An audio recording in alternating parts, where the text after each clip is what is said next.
Hey everyone, and welcome. You know, some borders are far more than mere lines on a map. They're like fractures between realities, where two distinct worlds exist side by side, yet couldn't be further apart. In today's video, we're going to explore such borders, each with mind-blowing differences on either side. The Tijuana-San Diego Border.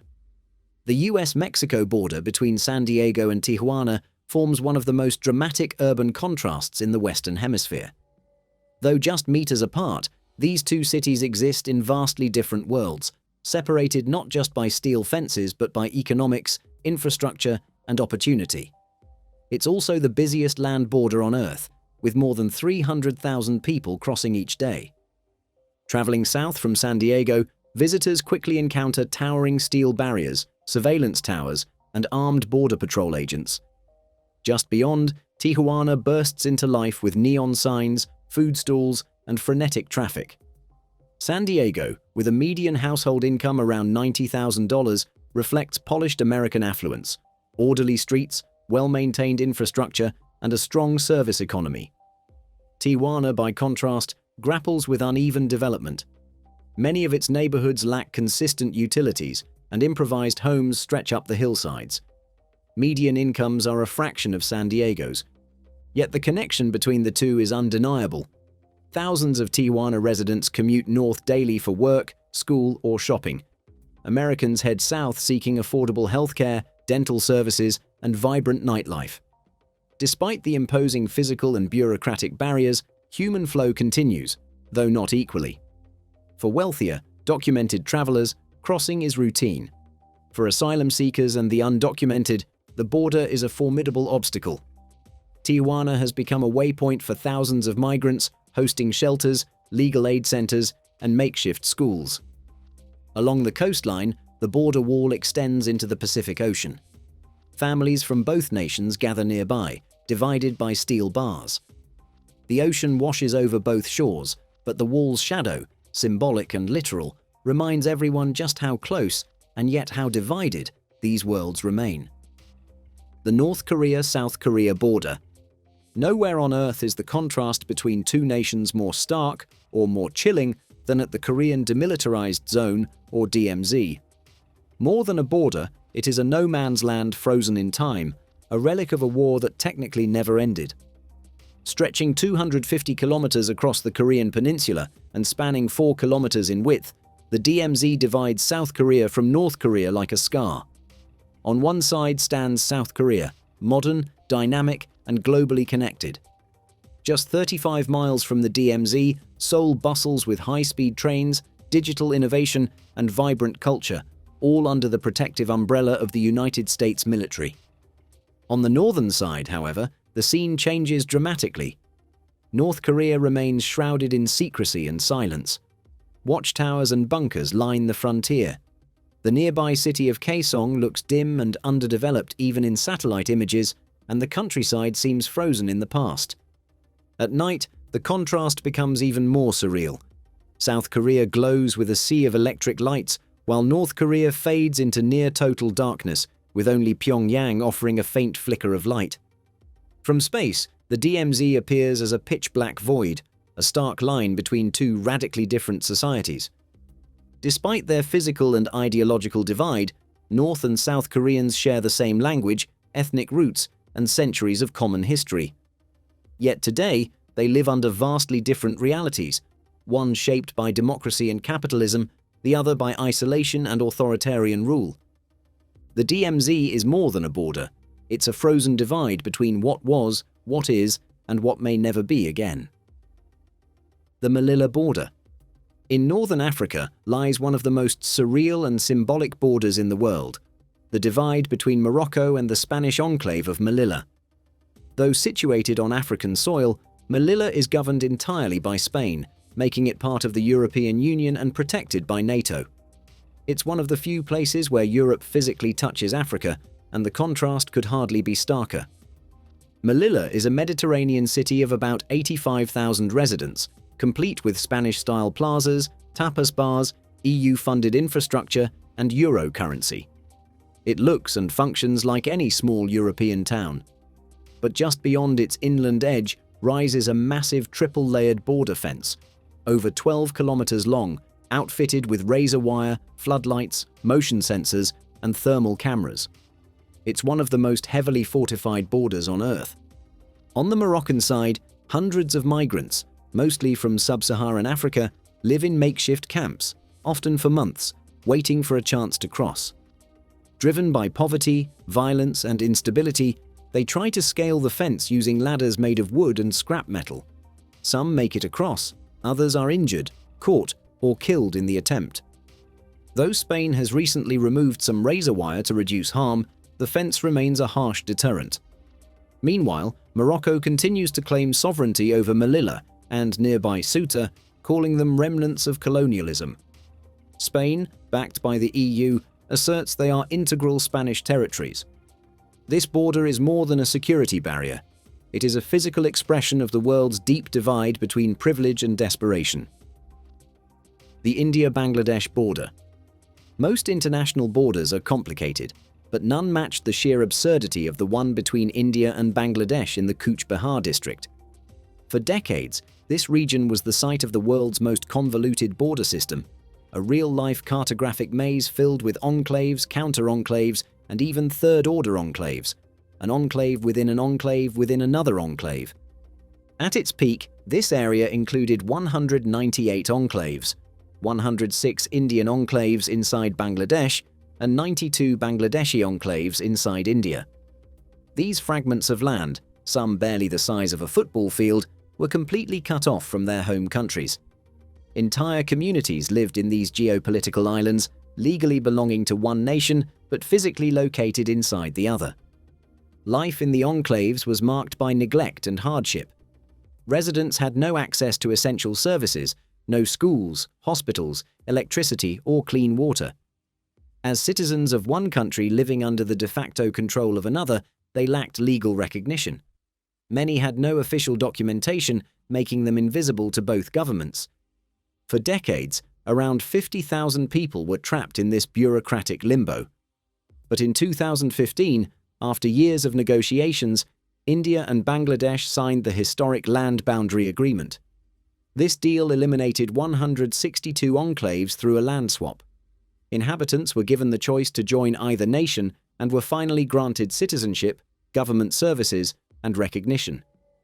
Today, the fences are gone, the power lines are up, and life has stabilized. Yet this bizarre border remains a powerful reminder of the human cost of poorly drawn maps and political indecision. The Norway Russia border. Far above the Arctic Circle, near the 69th parallel, lies one of Europe's most surreal and tense borders, the boundary between Norway and Russia. Here, democracy and dictatorship sit across a frozen river from each other. On one side is Kirkenes, Norway, a peaceful town with free Wi-Fi, Teslas, clean streets, and residents who enjoy skiing, saunas, and a high standard of living. On the other side is Boris Gleb, Russia, a quiet, heavily surveilled village marked by concrete housing, faded signs, and the ever-present watch of armed border guards. Despite their proximity, you can hear barking dogs across the river. The contrast couldn't be starker. Kirkenes represents open society and NATO membership. Boris Gleb reflects tight control and restricted freedom. The border crossing at Storskog, just outside Kirkenes, is the only legal land route between Russia and Norway, and the only direct NATO-Russia border above the Arctic Circle. During the Cold War, this area was carefully monitored, yet relations between Norway and the Soviet Union remained diplomatically functional. Today, the crossing is nearly silent. Since Russia's invasion of Ukraine, outbound travel has been tightly restricted, leaving the once active border nearly deserted, except for diplomats and supply trucks. What's most striking is the absence of towering walls or barbed wire. The divide is marked by yellow posts, icy water, and invisible protocols. It looks serene, even beautiful, but beneath the calm lies a constant unspoken tension. This is where two opposing systems meet in silence, across just 10 meters of frozen ground. The Gibraltar Spain border. It may be just 1.2 kilometers long, but the border between Gibraltar and Spain is one of the most symbolically loaded and visually surreal on Earth. This tiny stretch divides a British overseas territory from mainland Europe, and it runs right across an airport runway. In Gibraltar, cars and pedestrians literally stop at gates while planes land or take off, like a railway crossing. Gibraltar itself is minuscule, only 6.7 square kilometers, yet it's steeped in geopolitical drama. The territory was ceded to Britain in 1713 under the Treaty of Utrecht, but Spain has never stopped contesting that claim. Despite multiple military sieges and diplomatic efforts, the British hold has endured, strongly supported by Gibraltarians who overwhelmingly identify as British. Step across the border from Spain and you're instantly in a different world. Red phone booths, fish and chips, English signage, and double-decker buses blend with palm trees and Mediterranean sunshine. Gibraltar uses the British pound, has one of Europe's highest GDPs per capita, and thrives on tourism, online gaming, and finance. But its airport steals the spotlight. Gibraltar International Airport is the only commercial airport in the world where a major road crosses the runway at ground level. Traffic halts completely during takeoffs and landings, making it one of Europe's most unique and hazardous airports due to its short runway and tricky wind conditions. Though border crossings are open for now, political tensions remain. Spain still disputes British sovereignty, and post-Brexit rules have introduced new complexities. From atop the Rock of Gibraltar, one can see Spain, Gibraltar, and even Morocco, three lands, one narrow strait, and centuries of unresolved tension marked by a single gate across a runway. The Brazil-French Guiana border. In the rainforests of northern South America lies one of the world's most unusual borders, the land boundary between Brazil and France. Yes, France. That's because French Guiana isn't an independent nation, but an overseas department of France, making it an official part of the European Union. As a result, this is one of the few places on Earth where South America meets Europe by land, and the contrast is immediate. On the Brazilian side, near the town of Oiapoque, infrastructure is sparse, public services are limited, and the economy is largely informal. Roads are rough, and healthcare access is often stretched thin. But cross the Oiapoque River, and you enter a different world. The town of Saint-Georges in French Guiana boasts well-paved streets, French-language signage, medical clinics, and EU-standard schools. The currency is the euro, the police wear French uniforms, and residents vote in French elections. Their children are European citizens, despite being surrounded by Amazon jungle. For decades, this border could only be crossed by boat. But in 2017, the long-delayed Oiapoque River Bridge finally opened. Spanning 378 meters, it physically connects Brazil and the EU. Yet for many Brazilians, it also highlights the deep divide. The Brazilian side remains underdeveloped, with locals joking that the bridge is a reminder of how far they are from European standards. Still, the connection is real. Brazilian students attend school in Saint-Georges, French doctors offer aid across the river, and both countries cooperate on protecting the Amazon. It's a place where jungle wildlife ignores the border completely, but people must navigate two vastly different bureaucracies, where you can, quite literally, drive from Latin America straight into the European Union, no airplane required. The United Arab Emirates Oman border. The border in the Arabian Peninsula between the United Arab Emirates, UAE, and the Sultanate of Oman, particularly around Al Ain and Bahraini, is truly peculiar. It's not a straightforward line, but a complex maze of enclaves and abrupt contrasts where two distinct national identities collide. Initially, Al Ain and Bahraini appear as one city, with roads and buildings blending seamlessly. Yet, politically, they are worlds apart. Al Ain, in Abu Dhabi, embodies the UAE's modern infrastructure. Wide avenues, pristine public spaces, gleaming malls, and luxury housing for its nearly 800,000 residents. It's a well-funded, meticulously planned urban centre. Just a few meters away, Bahraini in Oman offers a different atmosphere. It's dustier, quieter, with simpler homes, informal markets, and more modest development. Historically, movement was fluid, with families often living on one side and working on the other. However, since 2006, the UAE has significantly tightened controls, erecting fences and implementing formal immigration checkpoints, transforming a casual passage into a high-security divide. Today, the visual shift is striking. Standing in an allane roundabout, you can see the architecture, streetlights, road width, and signage change just across the street. Despite these physical barriers, life persists in an interwoven fashion. Families span both sides, economies remain linked, and the border subtly shapes daily existence in a city split not by hostility, but by two differing visions of desert nationhood. The China-Hong Kong border. Few borders on Earth embody the clash between political systems as starkly as the boundary between Hong Kong and mainland China. On one side lies Hong Kong, once a British colony, long known for its open internet, independent judiciary, and vibrant civil liberties. On the other is mainland China, governed by a centralized authoritarian regime with strict media controls, mass surveillance, and limited personal freedoms. Though politically unified since 1997, the border, particularly at Lo Wu, the busiest pedestrian crossing, divides two fundamentally different worlds. Physically, the border is little more than the narrow Shenzhen River, crossed by footbridges and train lines. Yet symbolically, it marks a chasm. In Hong Kong, glass skyscrapers, English street signs, and once frequent street protests defined a unique hybrid of East and West. In contrast, Shenzhen, once a fishing village, now a hyper-modern tech city of over 17 million, represents China's breakneck development and tight state control. It's a place of innovation under surveillance, where government criticism can carry harsh consequences. Under the One Country, Two Systems framework from 1997, Hong Kong retained separate laws, passports, courts, and freedoms. For years, this autonomy was palpable. Open media, unrestricted internet, and uncensored speech flourished just a river away from Beijing's strict controls. Over 200,000 people crossed daily for work, school, or commerce. However, since the 2020 imposition of China's national security law, Hong Kong's distinctiveness has eroded. Pro-democracy activists face jail, media outlets are silenced, and mainland security agencies now operate openly. The once clear line between two systems has blurred, not through convergence, but through suppression.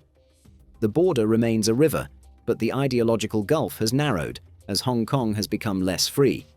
The Netherlands Belgium border. Welcome to the most mind-bending border on Earth, where international lines twist through sidewalks, homes, cafes, and even living rooms. In the intertwined towns of Baal-Nassau, Netherlands, and Bali-Hertog, Belgium, the border isn't a fence or a checkpoint. It's a chaotic patchwork of fragments etched into the pavement and buildings, slicing one country into the other like a jigsaw puzzle with no clear edge. This bizarre setup dates back to medieval times, when feudal lords bartered and divided land without much concern for future governance. When Belgium became an independent nation in 1831, those patchy land deals turned into real borders, resulting in today's tangle of 22 Belgian enclaves entirely surrounded by the Netherlands. Even more confusing, 7 of those Belgian enclaves contain small Dutch counter-enclaves inside them. It's a nesting doll of sovereignty. Dutch land inside Belgian enclaves inside the Netherlands. There are no fences or border guards, just small white crosses and brass markers in the pavement indicating which country you're in. These tiny differences have real-life consequences. Shops on the Belgian side can sell fireworks and stay open on Sundays, while their Dutch neighbours often can't. In one house, a couple had to legally marry on the Dutch side of their living room to satisfy local laws, then celebrated the reception just meters away, in Belgium. Despite the absurdity, it all functions remarkably well. The two towns coordinate garbage collection, utilities, and emergency services. Bali isn't just a cartographic curiosity, it's proof that even the most complicated borders can coexist with humor, patience, and clever cooperation. The China-North Korea border along the Yalu River. Straddling the Yalu River, the boundary between China's Dandong and North Korea's Sinuiju appears simple on a map, a thin blue ribbon dividing two sovereign states. On the ground, it slices one century from another. Dandong, a Chinese city of 2.5 million, bustles with neon-lit promenades, factories, karaoke bars, and riverside high-rises. Ferries glide under LED-draped bridges, freight trains rattle toward inland markets. Tourists snap selfies beside cardboard cutouts of Kim Jong-un. Prosperity feels casual and unstoppable. 300 meters across the water, Sinuiju sits in near darkness. Once a gateway for Pyongyang's trade, it now showcases what the regime prefers to hide: peeling apartment blocks, abandoned docks, and watchtowers that outnumber billboards. Electricity is rationed, movement policed, curiosity punished. The two cities share one working link: the 1943 Sino-Korean Friendship Bridge. Trucks rumble across with Chinese food, fuel, and cement, their manifests scrutinized by customs officers and security cameras. Foreigners rarely cross unless bearing diplomatic pouches or Red Cross credentials. A second gleaming suspension span was finished on the Chinese bank in 2011, but on the Korean side it still meets an unpaved field, a bridge to nowhere, barred by rusting gates. Night makes the contrast cinematic. Dandong's skyline riots with color. Sinuiju dissolves into shadow, punctured only by the dull glow of government offices. Even the riverboats tell the story, their floodlights blazing solely on the Chinese side. On the Riverwalk, Chinese families fly drones and joke about North Korean politics. On the opposite embankment, photography is forbidden and conversation guarded. Geographically, the Yalu is a modest channel, yet psychologically it's an ocean. Two nations once bound by ideology now model opposite futures, one outward-looking, the other inward. The river that should bind them instead feels like the edge of the known world, a narrow moat separating light from dark. Certain parts of the United States-Canada border. Imagine reading a book in a library where the entrance is in one country and the bookshelves are in another, where the checkout desk sits in the US, but the non-fiction section is in Canada. Or imagine watching a play where the actors perform on a Canadian stage while the audience applauds from the United States. This is the everyday reality of Darby Line, Vermont, and its Canadian counterpart, Stansted, Quebec, two villages united by history but divided by the world's longest undefended border. At the heart of this unusual setup is the Haskell Free Library and Opera House, built in 1904 with a bold mission: to foster unity between Americans and Canadians. The building was intentionally constructed across the international border, and to this day, a black line on the floor marks where one country ends and the other begins. It remains one of the only structures in the world to straddle a sovereign boundary. But the border runs beyond this shared building. In Darby Line and Stansted, it cuts through homes, streets, and gardens. Some residents literally eat in one country and sleep in the other. For decades, this was part of the town's charm. Families mingled freely, kids played across invisible lines, and lawnmowers routinely crossed borders. After September 11th, however, the US tightened border enforcement. Now, surveillance cameras watch the streets, patrol cars cruise quiet lanes, and even library visitors are told not to step over the black tape without clearing customs. Despite this, the towns remain deeply connected, a place where the border is marked but rarely felt. The China-Nepal border on Mount Everest. At the very top of the world lies one of the most improbable and extreme borders on Earth, the invisible line separating China from Nepal, running directly across the summit of Mount Everest. This isn't just the highest point on the planet at 8,848 meters, 29,031 feet. It's also a razor-thin frontier where geopolitics and geography meet amid snow, ice, and human ambition. Most think of Everest in terms of adventure: climbers, avalanches, prayer flags flapping in the wind. But at the summit ridge, a person can literally straddle two nations, one foot in Nepal, the other in China's Tibet Autonomous Region, and the divide begins far below. On the Nepalese side, expeditions start in bustling Kathmandu, then move to the treacherous Lukla airstrip before a rugged 2-week trek through Sherpa villages to base camp. The journey is alive with culture, chaos, and community. In contrast, the Chinese, Tibetan side offers paved roads all the way to base camp, tightly controlled by the government. Climbers arrive via Lhasa, navigating checkpoints and required permits. It's more efficient, but sterile, military-guarded, and far less accessible to NGOs or journalists. These logistical differences reflect deeper political contrasts. Nepal is a democratic republic with open civil society and a tourism-based economy. China's Tibet, however, operates under authoritarian control, where Everest is part of a nationalistic narrative. Even on the mountain, these systems clash over rescue operations, garbage disposal, and even summit claims. Still, climbers from both sides pursue the same goal, standing atop the world. And when they do, they cross a silent, snow-covered border. No barbed wire, just the thinnest line between two vastly different worlds. Everest doesn't care who governs its flanks, but for the countries below, the mountain remains both a shared triumph and a symbol of sovereignty. The South Africa-Lesotho border. We've seen borders that divide nations, ideologies, and languages, but the boundary between South Africa and the mountain kingdom of Lesotho is something else entirely. This is a border that divides altitude. Crossing into Lesotho from South Africa isn't just stepping into another country, it's ascending into the sky. Lesotho is the only nation on Earth entirely above 1,000 meters, 3,281 feet, in elevation. Surrounded on all sides by South Africa, it is a landlocked kingdom perched on a high plateau where every border crossing involves climbing, physically and metaphorically. The landscape changes dramatically as you rise from South Africa's developed plains to Lesotho's rugged, wind-blasted peaks. The difference between the two countries is stark and immediate. On the South African side, smooth highways, modern gas stations, bustling shopping centers, and strong cell reception. On the Lesotho side, gravel roads winding through mountain passes, stone huts clinging to slopes, and entire villages with no electricity or running water. Nowhere is this contrast more breathtaking than at Sani Pass, a treacherous mountain road considered one of Africa's most spectacular border crossings. As travelers ascend, the air thins, clouds settle over the slopes, and the path narrows dangerously. There are no fences or barriers, only sheer drops and hairpin turns. At the summit, a modest border post greets visitors with little more than a small concrete shack and a weathered flag. Lesotho, known as the Kingdom in the Sky, lives up to its name.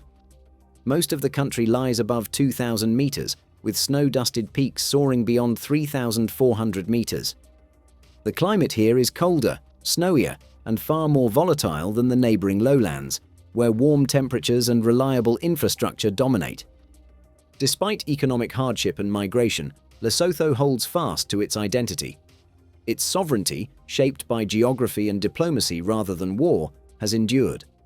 This is not a border of barbed wire, but of elevation, a quiet divide where two vastly different versions of life coexist, not in opposition, but in contrast. Lesotho isn't behind, it's simply above. That's all for today.